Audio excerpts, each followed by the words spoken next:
Hey, everybody, it's Maria Boynton. Thank you so much for joining me for another edition of Atlanta Up Close. My guest today is a candidate for Secretary of State of Georgia. You know her as the former jurist, none other than Judge Penny Brown Reynolds. How are you? I'm doing well. Thank you so much for having me. Of course, you've come across our TV screens for so many years. Yes. And then you disappeared for a minute. We're going to tell everybody where you've been the past 3 years or so. And now you want to be the Secretary of State of Georgia. Why? Well, my vision is simple but powerful. A Georgia for all of us, I believe. I believe that everyone should have access to voting, to have access to opportunities, and I am that person with exceptional skills to be able to do that. I'm led by it. I think it's a calling, because among all of the other things I'm doing, when you said I've been away from television, but I've still been doing the work. I often say I'm not new to this, I'm true to this, because what I've always done has been about the people. And when I heard the voice of God say to me that in this time in which we are living, rather than sit on the sidelines and be outraged, why don't you do something about it? And that's why I'm running. Spirituality means so much to you, does it not? I mean, what is your motivation from day to day? It's everything to me. It's my faith. I'm the daughter of a single woman who died at 62 years old and the granddaughter of a farmer. So everything that I received in this life, I had to work for it, and I had to do it because the hand of God was upon my life. And I made up my mind, Maria, a long time ago, Dr. Maria, that I would never be ashamed but be assured of my faith. And that if you're going to take me wherever I am, whether I'm in Washington, D.C., whether I'm a professor at Georgia State, I taught at the Andrew Young School of Policy Studies, former prosecutor, assistant attorney general, whatever it is I've done, my faith has been my superpower. And so, yes, I'm a deep woman of faith. That's what motivates me, to continue to work on assignments that God gives me through my destiny. I'm actually living the life for myself, but the one my mother didn't get to live. Because when you die at 62 years old because she needed a heart transplant and didn't get it because of poverty and she didn't have access, that's why everything that I do now in my life, being a civil rights lawyer, has been the fact that I believe our humanity requires that we all have access to opportunity. And fairness and justice has run through everything. It runs through my sermons. It runs through everything. But more than that, I am a woman of God, and I am not ashamed of that. Everyone, we're talking to Judge Penny Brown Reynolds, candidate for Secretary of State for the state of Georgia. I mean, what is it about the state of Georgia that impresses you enough to where you want to represent us in that office? Georgia is a unique place. We know that. And it really goes well with me. So when you think about from the urban perspective, I was taught by C.T. Vivian, Dr. Joseph Lowry, Sonona Clayton. I'm naming, for people who don't know, I'm naming all these civil rights leaders. Tommy Dortch, economic, understanding that marketplace and ministry went together. And so from that perspective, but also rural Georgia. I am connected to rural Georgia because of my roots as the granddaughter of a farmer. My grandfather was that one who sold the watermelons and the millitoe and the tomatoes and cucumbers beside the road. So what made it different was I would entertain. I would do the poems of Maya Angelou or Martin Luther King Jr. I would recite and I would sing to try to get people to come and buy all of his vegetables. And so I'm a country girl that's dressed up as an urban girl, but that's what I love about Georgia, that Georgia has that good combination of everything, and people want to divide us. And that's where the ministry comes into place. It's advantageous for people to keep us divided. And I see an opportunity from good people. I mean, good people. All people are doing, Dr. Maria, is wanting a chance for their children in the country. But a lot of times, if you're in a rural area, you graduate and you leave your town because there are no opportunities for you. But Georgia gave me, all those years ago when I came here as this little girl with a dream, I joined Ebenezer Baptist Church. And so imagine me doing my first sermon at Ebenezer Baptist Church. I came here because of a Dr. King and his dream, and Miss Coretta Scott King, and that whole civil rights piece. I was educated here. So Georgia is probably one of the best places in the world. That's why it's a purple state, because it goes back and forth. It's not just a red state. And I look at it like this. I'm here to represent everybody, because I just think people are now just tired of politicians, and they want someone who really cares about the people. You're an ordained minister, correct? I am. I went to seminary as well. I graduated first in my class at the Interdenominational Theological Center. So yes, I have been called by God to preach. I'm licensed, but I also went to school, because education for us in my community, education was everything. And so yes, I'm also educated as a theologian. And being Secretary of State, I mean, where would that come in terms of helping you to represent everybody? Absolutely. The Secretary of State is the chief elections officer in this state. And it really is supposed to be more bipartisan than in years. It's almost been a vehicle for people to take this position and go on to try to run for governor. But ultimately, in the Constitution, in the Georgia Constitution, this office was set so that it could regulate elections and make certain that they were fair. The other thing this office does is when you want to start a business, you register with the Secretary of State's office, right, because it also maintains the records, right? And that's one of the issues, and we can talk about this later. All this office has been doing is just letting people register for a business. Then what?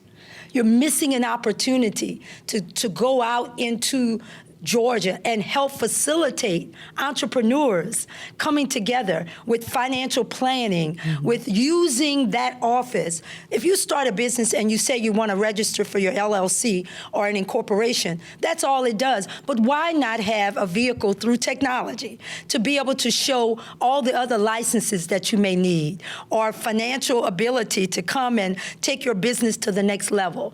That's what that office does. The other thing the office does is it regulates the licensing of over 40 positions. That would be contractors and nurses, right, and cosmetologists and barbers. And right now it's failing us in doing that, because it should not take 6 months to a year to get a license. It's economic development that we're not doing, because they've been so focused on regulating and being a part of one party that wants to prevent people from voting. Think about this. Why should it take 8 hours to stand in line to vote when you are a veteran, or you have to take care of your parents, or you have small children? It's about time and common sense. And so we look at things and we take them and make them normal when it's about doing good business. I'm a CEO, always have been. I've been an entrepreneur all of my life. I took a struggling federal agency, the Civil Rights Office at USDA was a struggling agency, backlog, turned it around, got 95%, took that backlog and turned it around, because it takes a special person to not just be a person that can speak well, but to know how to manage. And that's what I want to do. I want to go in there and do a forensic review of what we can do. When you pay your tax dollars, you ought to get something back in return. And we haven't been getting that. So that's what this office does. Everyone, we're talking to Judge Penny Brown Reynolds. Of course, we know the Office of Secretary of State, that position is a statewide office, Judge Penny. I mean, you've got to do a heck of a lot of crisscrossing across the state to touch every person, to go into cities and towns and counties and everything. How optimistic are you that you can get the job done? Very good question. Can I get the job done? Absolutely. One of the things that I absolutely believe is you should not be leading the people if you don't love the people. Right. So it starts with loving the people. I'm going to go out and earn every vote. If I want to be Georgia Secretary of State, I want to go out and earn the vote. A lot of times when you're in Atlanta, the center of the universe for elections is Atlanta. I'm kicking off my campaign in Augusta, Georgia. And so from Augusta, I will go to Columbus, Georgia. From Columbus, I will go to Albany and Macon and Valdosta and Savannah, and then I'll come to Atlanta. I appreciate the support I have in Atlanta, but I understand more than anything that a lot of times our people in Southeast or Middle Georgia, or even North Georgia, because I'm going to Rome, Georgia as well, have been left behind, or they feel like they've been left behind. And I want them to know that I'm going to earn your vote. I'm going to ask for your vote, whether you vote blue, red, or not at all. None of that matters to me. If you want something and you're a public servant, you need to humble yourself and go and do that. I have a strong commitment with the faith community. I'm a preacher, and I've spoken at hundreds of churches throughout Georgia. So I kind of have a head start. So can it be done? I absolutely believe it's done. It's already done because I'm already winning. How many people don't put themselves out to run for office because it's hard? You have to put your life on display. You have to be able to take constructive criticism. Yeah. You have to understand that it's bigger than you. And once I did it, I knew then that I had already won. What do you say to those people who say, oh, this is just another notch on her bucket list? I mean, she's a former judge, TV, the glamour. Look at her. Look how she is well put together. What if they say that this just seems to be another notch on your list of things to do? You keep asking me all these great questions that people may not really want to ask, but they may be thinking it. And that's why I appreciate you saying it. My pleasure. If I don't do another thing in this life, I don't have to prove anything. My theme for my campaign, my slogan is, I believe. I believe I am worthy because I had a mother that told me when I was 6 years old, when a woman walked in the store, and she said, little girl, you are so beautiful. What are you going to be when you grow up? And my mother said, I'll have you to know, madam, that my daughter doesn't have to pick one thing. Well, she put that in me. We were driving in the car. She looked at me in the rearview mirror and she said, did you hear what I said? You don't have to pick one thing. And Dr. Maria, I believed my mother. And so I would not be able to live my life if I had to pick one thing. I'm a unique person because everything that I've picked, I've studied for, I've educated for, and I do it in excellence. Because I'm not just doing it for myself. I don't need another accolade.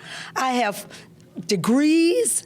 I have 2 terminal degrees, master's degrees, honorary doctorates, to run for public office in the state of Georgia with 159 counties that somehow I have to have the strength and endurance to go to. This is a divine movement for me. And so, yes, and another thing, I think it takes all of that.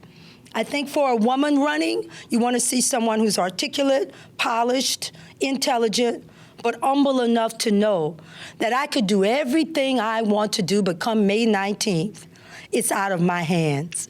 It's the most humbling thing I have ever done in my life because I get to control my destiny, right? I always think nobody's going to outwork me. I can work hard. Like you. You're everywhere. I was just talking with you about this, and you said, even when your friends start asking, do you rest? People don't know what it means to be a woman. And we're not doing it to prove ourselves. We're doing it in spite of it. Yes. Nobody knows what it took to walk in our shoes to get where we are today. And being Georgia Secretary of State for me is just a place where God said, this is your next assignment. And he asked the question, who can I send? And my answer was, send me. Everyone, we're talking to Judge Penny Brown Reynolds. Your most recent assignment was that with the Biden-Harris administration. What were you? You were with the Assistant Secretary for Civil Rights. What did you do in that office? Yes, as Acting Assistant Secretary for Civil Rights, I was the political CEO for the office. Okay. Also, I was the EEO officer for the 100,000+ employees at USDA. That's why some people will say, this job, you're overqualified to be Georgia Secretary of State when you look at the budget that I had and the number of employees. Just think about a place where it's over 100,000 employees, and I'm the person that's set to make certain that civil rights is enacted for the employees and also for our external stakeholders, and that would be our farmers and anyone who receive benefits from us. That office had a history of dysfunction, of mismanagement. And in the time that I was brought in, which was really one of the honors of my life, it's one of those things that I really wanted to do. Washington, D.C. is wonderful. But I thought about those farmers because of my grandfather. My grandfather never received benefits from anyone. He used to always say, whoever feeds you controls you. And he said that to me, Dr. Maria, when he picked me up from school one day in that truck with all those watermelons. And I was a little bit, he came in his overalls, and my mom was supposed to pick me up, but he picked me up. And maybe he could tell the shame that was on my face. I don't know. And he said, Penny Marie, how was your day? And I said, Papa, it was really nice. It was okay. And then he said, let me say this to you, young lady. And that's when he told me, whoever feeds you, control you, but don't you ever be ashamed of where you came from. So in a way, I think it was destiny for me. I came to Georgia to be trained by the civil rights greats. That's why I ended up at Ebenezer Baptist Church. And my husband is a civil rights leader as well. But I was connected to the civil rights leaders because I've always been the underdog. I've always been underestimated. I don't know if it was because I didn't come from a whole lot. And when I say a lot, I mean I wasn't born with a silver spoon in my mouth. People look at you now, look at me now, and they think because you can wear nice clothes and you've got this education. But I had to fight for everything that I had. And I connect to people like me, that I didn't just make it to go now and retire or get a cush job. I'm out here as a fighter. And I'm a fighter to say, if I did it, why you can't do it? So that's why I have all these young people, we call them the Believers Fellows, that are coming into my campaign to work to say, wait a minute, there's something magical about being a black woman and running. Yeah. Isn't it? It's like we're in the best time of our lives. In times of difficulty, where what was right is now wrong, and what is wrong is now right, I see it as an opportunity. I do. I see it as an opportunity to show something different. As Secretary of State, what do you do when a president calls you and tells you to find some votes after an election? What would you do? Well, without reservation, I'm a woman of integrity. I always have been. And I've never had to face anything like that because I was made a judge now over 25 years. And there's certain people that would know you don't come to a judge like that. When I say I am qualified and exceptionally qualified for this job, I'd be the first former judge to hold this position, and lawyer to hold this position, and educator as a former professor, and pastor. As in my role, the very essence of who I am is about integrity. So I doubt very seriously that any elected official or anybody otherwise would be asking me to do something that would be out of order and anything that would be outside of what is the scope of my duly constitutional pledge, and that is to uphold the law to make certain that this election is fair and all elections are fair. We talk about elections, of course, and we want to elaborate on that to a degree. You know, recently through this particular administration, all we hear about from the Secretary of State pretty much is when you're talking about voting, who can vote, who can't vote, you can't give out water, new laws, things of that nature. And it's been along cultural lines too, the fight has. How would you treat all of these situations differently when it comes to voting and a person's right to choose who should represent them? I think that's a part of the strategy of division, is to deal with it from a cultural perspective. Fear is one of the greatest emotions that people can have, but love is also one too. I'm going to go with practicalities. I'm not getting caught up in a cultural war because that defeats every purpose of what I'm here to do. As an educator and a person who understands facts and details, all I have to do is sit down and say, in Georgia, about a month ago, we had 478,000 votes that were taken off of the roll, voters, their names. The largest cancellation in U.S. history was taken off the rolls. Was that done to promote people voting? So let's say that's the law. And the Georgia Secretary of State said, I'm following the law. Yeah. Then what would I do differently if I'm elected in that position? then what I'm going to do is re-register everyone. They call it a purge. I say, let's purge and promise. Purge because I'll do what the law says I must do. But then the promise is that I'm here to make certain that your voice is heard. So I would then go out throughout the state of Georgia and hold pop-up registrations and connect with other nonpartisan groups to try to get people re-registered so that their voice can be heard. The people who are hurting over something like that would be students. They're renters because they move a lot. Right. They're military families. They're elderly people who didn't get to vote because what they called it was use it or lose it. But Dr. Maria, I don't see anywhere in the Constitution where it says your vote gets to expire. These are games that people are playing. So rather than get into the cultural war, what I want to do is be very practical about it. Give them the facts, but not just whine from the sidelines, because cultural wars go both ways, right? People benefit from keeping people at odds with one another. I'm going to state the facts as they are. Now, why wouldn't you want to give people water and something to eat, a snack, while they're voting? Let's just sit back a moment and say, what's the practicalities of that? The law that has been enacted, SB 202, which they called the Integrity Voting Law, provides for that as a misdemeanor if it's within 150 feet of a voting place, or 25 feet if the person. If the laws are created to stop people from having access, then rather than argue about it, you tell them, then we go 200 feet out. Do you get where I'm coming from? I get where you're coming from. Everyone, Judge Penny Brown Reynolds is here. The time has wound down. We're going to have you back. I mean, of course, the election for Secretary of State is in 2026. Yes.